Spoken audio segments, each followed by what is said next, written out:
పార్టీకి సుదీర్ఘ చరిత్ర ఉంది. దేశ రాజకీయాలను కాంగ్రెస్ పార్టీని వేరు చేసి చూడలేము. దేశంలో స్వాతంత్ర ఉద్యమ కాలం నుండి ఇప్పటి వరకు భారతావని చూసిన ప్రతి మలుపులోనూ కాంగ్రెస్ నిర్ణయాత్మక పాత్ర పోషించింది. ఇక ఇప్పుడు కాంగ్రెస్ పార్టీ 140 వసంతాలను పూర్తి చేసుకుంది.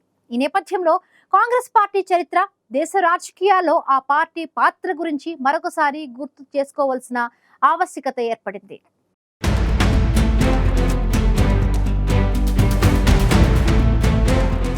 దేశ రాజకీయాలను కాంగ్రెస్ పార్టీని వేరు చేసి చూడలేము. ఎందుకంటే దేశంలో స్వాతంత్ర ఉద్యమ కాలం నుంచి ఇప్పటి వరకు భారతావని చూసిన ప్రతి మలుపులోనూ కాంగ్రెస్ పార్టీ నిర్ణయాత్మక పాత్ర పోషించింది. మన దేశాన్ని బ్రిటిషర్లు ఏలుతున్న వేళ 1885 డిసెంబర్ 28న ఏర్పాటైన కాంగ్రెస్ పార్టీ తాజాగా 140 వసంతాలను పూర్తి చేసుకుంది. దేశంలోనే గొప్ప చరిత్ర కలిగిన పార్టీ కాంగ్రెస్. కాంగ్రెస్ ఆవిర్భావానికి సరిగ్గా 28 ఏళ్ల ముందు ఓ చారిత్రక పరిణామం జరిగింది. 1857 మే 10న ఉత్తరప్రదేశ్లోని మేరట్లో బ్రిటిష్ ఆర్మీలో ఉన్న భారత సిపాయిలు తిరుగుబాటు చేశారు. దీన్నే భారతదేశ తొలి స్వాతంత్ర సంగ్రామం అంటారు. ఈ తిరుగుబాటు ఢిల్లీ సహా ఉత్తర భారత్లోని పలు ప్రధాన నగరాలకు వేగంగా వ్యాపించింది. పంజాబ్లో రామ్ సింగ్ కుకా ఉద్యమం, మహారాష్ట్రలో బల్వంత్ ఫడ్కే వంటి విప్లవకారుల పోరాటం బ్రిటిష్ వారిని కలవరానికి గురిచేసింది. భారత సిపాయిలు ఈ తిరుగుబాటులను అడ్డుకొని పరిస్థితిని అదుపులోకి తెచ్చేసరికి నాటి బ్రిటిష్ పాలకులకు శక్తికి మించిన పనైంది. మరోసారి ఈ తరహా సిపాయిల తిరుగుబాటు జరగకుండా ఏం చెయ్యాలి అనే ఆలోచన కోసం బ్రిటిషర్లు తీవ్ర మేధోమథనం చేశారు. అందులో భాగంగా వచ్చిన ఆలోచనే కాంగ్రెస్ సంస్థను స్థాపించడం. బ్రిటిష్ ప్రభుత్వంపై అసంతృప్తి ఉంటే దాన్ని వ్యక్తం చేసుకునేందుకు భారతీయులకు చట్టపరమైన అవకాశాన్ని కల్పించాలని నిర్ణయించారు. ఇందుకోసం భారత నాయకులతో ఒక జాతీయ సంస్థను ఏర్పాటు చేయాలని బ్రిటిషర్లు సంకల్పించారు. తమకు అనుబంధంగా పనిచేసేలా ఆ సంస్థను సిద్ధం చేయాలని బ్రిటిషర్లు కుట్ర పన్నారు. ఈ అంశంపై వైస్రాయ్ లార్డ్ డఫెరిన్ హయాంలో నాటి ఐఏఎస్ అధికారి అలన్ అక్టేవియన్ హ్యూమ్ భారత నాయకులతో చర్చించారు. భారతీయుల వాణిని వినిపించేందుకు ఒక జాతీయ స్థాయి సంస్థను ఏర్పాటు చేస్తామనే ప్రతిపాదనను 1883లో కోల్కతా యూనివర్సిటీ స్నాతకోత్సవంలో ఏవో హ్యూమ్ ప్రకటించారు. ఇంగ్లాండ్లోని ప్రతిపక్ష పార్టీలాగా ఈ జాతీయ సంస్థ భారత్లోనూ పనిచేస్తుందని వెల్లడించారు. ఈ ప్రతిపాదనకు నాటి భారత నాయకులు అంగీకరించారు. దీంతో 1885 డిసెంబర్ 28న ముంబై నగరంలోని గోకుల్దాస్ తేజ్పాల్ సంస్కృత కళాశాలలో బ్రిటిషర్ల పర్యవేక్షణలో ఒక జాతీయ సంస్థ ఏర్పాటైంది. అమెరికా దేశ ప్రజా ప్రతినిధుల సభ పేరు కాంగ్రెస్.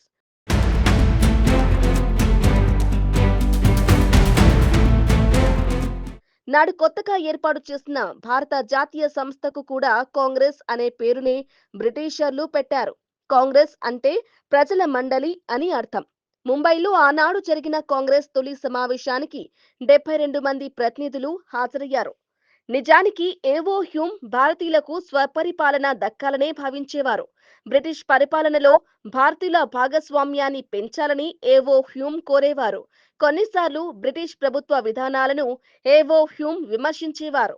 భారత జాతీయ కాంగ్రెస్ కు తొలి ప్రధాన కార్యదర్శిగా ఏవో హ్యూమ్ వ్యవహరించారు. కాంగ్రెస్ సంస్థ ఉత్తర ప్రత్యుత్తరాలు, ప్రచారం, సంస్థాగత ఆర్థిక వ్యవహారాలను ఏవో హ్యూమ్ చూసేవారు.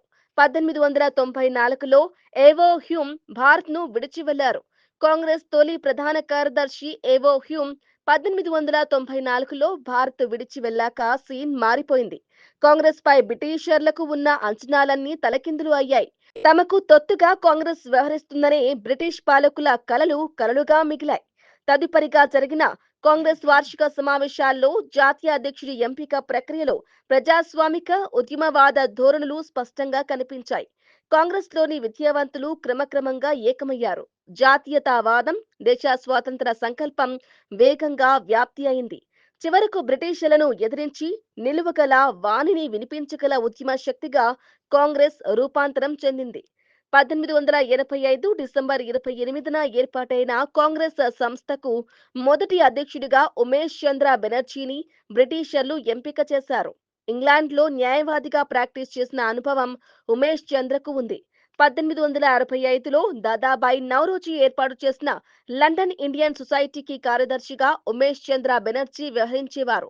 1892లో ఉత్తరప్రదేశ్లోని అలహాబాద్లో జరిగిన కాంగ్రెస్ సమావేశంలోనూ ఉమేష్ చంద్రనే అధ్యక్షుడిగా ఎన్నికయ్యారు.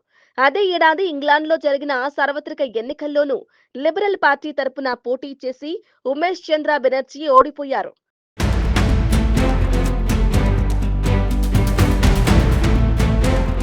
1893లో దాదాబాయి నౌరోజీ, బద్రుద్దీన్ త్యాబ్జీ, ఉమేష్ చంద్ర బెనర్జీ కలిసి ఇంగ్లాండ్లో భారతీయ పార్లమెంటరీ కమిటీని ఏర్పాటు చేశారు.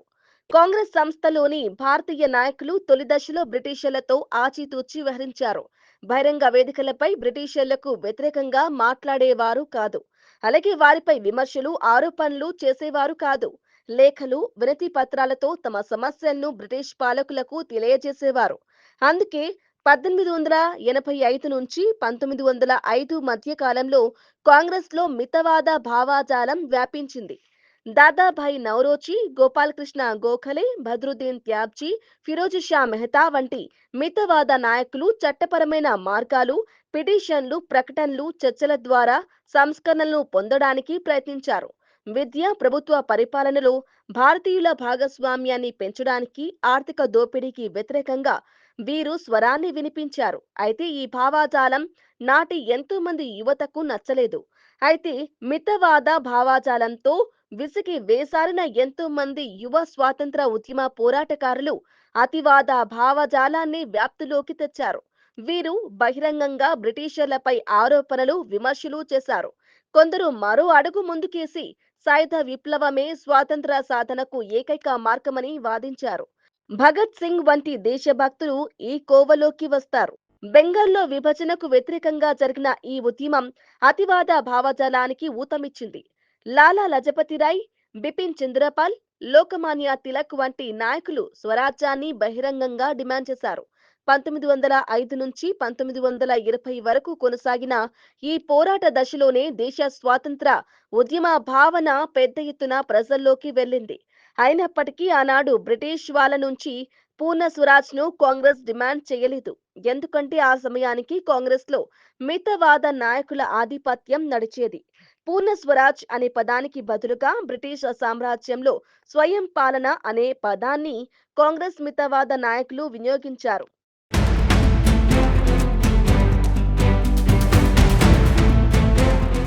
అతివాదులు, మితవాదుల మధ్య సైద్ధాంతిక వ్యత్యాసం వల్ల 1907లో సూరత్లో జరిగిన సమావేశం వేదికగా కాంగ్రెస్లోని అంతర్గత విభేదాలు బయటపడ్డాయి. పలువురు అతివాద నేతలను పార్టీ నుంచి సస్పెండ్ చేశారు. అనంతరం 1916లో లక్నోలో జరిగిన కాంగ్రెస్ సమావేశంలో కాంగ్రెస్లోని అతివాదులు, మితవాదులు మళ్లీ ఏకమయ్యారు.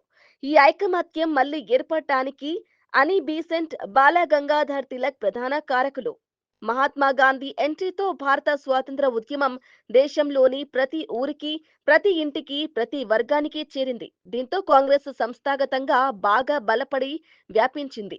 1920లో గాంధీజీ సహాయ నిరాకరణ ఉద్యమం చేశారు. దీని తర్వాత కాంగ్రెస్లోని నేతల మధ్య ఐక్యతా భావన మరింత పెరిగింది.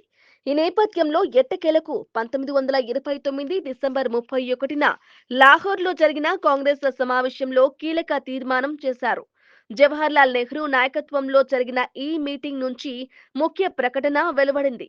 పూర్ణ స్వరాజ్ తమ లక్ష్యమని కాంగ్రెస్ అధికారికంగా ప్రకటించింది.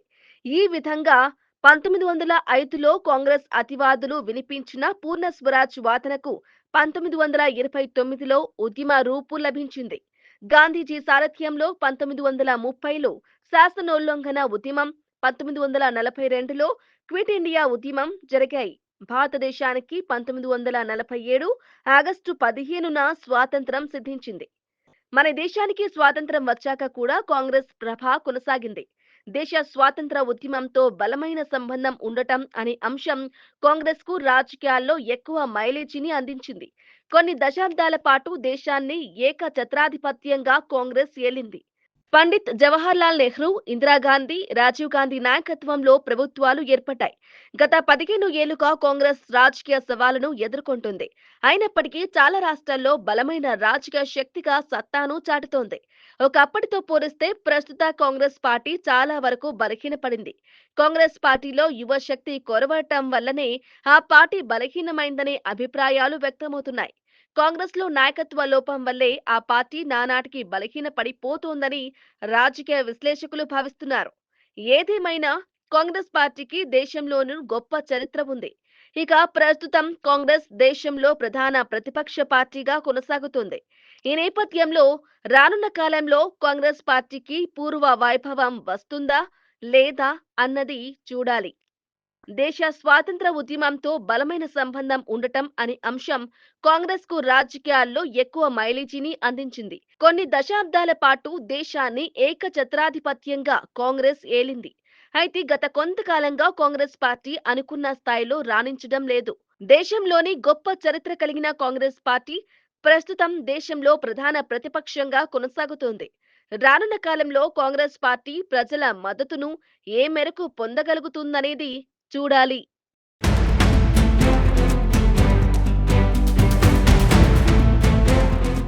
దేశ స్వాతంత్ర ఉద్యమంతో బలమైన సంబంధం ఉండడమే అనే అంశం కాంగ్రెస్ కు రాజకీయాల్లో ఎక్కువ మైలేజీని అందించింది.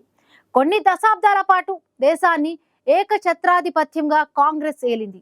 అయితే గత కొంతకాలంగా కాంగ్రెస్ పార్టీ అనుకున్న స్థాయిలో రాణించడం లేదు. దేశంలోని గొప్ప చరిత్ర కలిగిన కాంగ్రెస్ పార్టీ ప్రస్తుతం దేశంలో ప్రధాన ప్రతిపక్ష పార్టీగా కొనసాగుతోంది. రానున్న కాలంలో కాంగ్రెస్ పార్టీ ప్రజల మద్దతును ఏ మేరకు పొందగలుగుతుందనేది చూడాలి.